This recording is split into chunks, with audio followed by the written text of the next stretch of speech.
Hello and welcome back to our channel How Logical.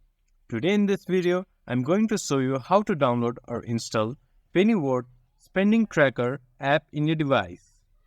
To do so, follow some simple steps with me. First of all, go to your Play Store or App Store, then search Pennyworth.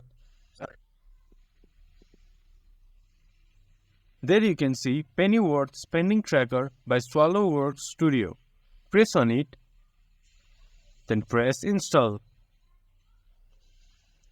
It might take a while to install the app depending upon your internet speed. Once the app has been installed, open the app and use Pennyworth as a finance app. This was for today's video. If you guys find our video helpful, please leave a like and comment down your thought on this video. And do not forget to subscribe our channel and hit the bell icon. I'll see you guys again in our next video. Thank you.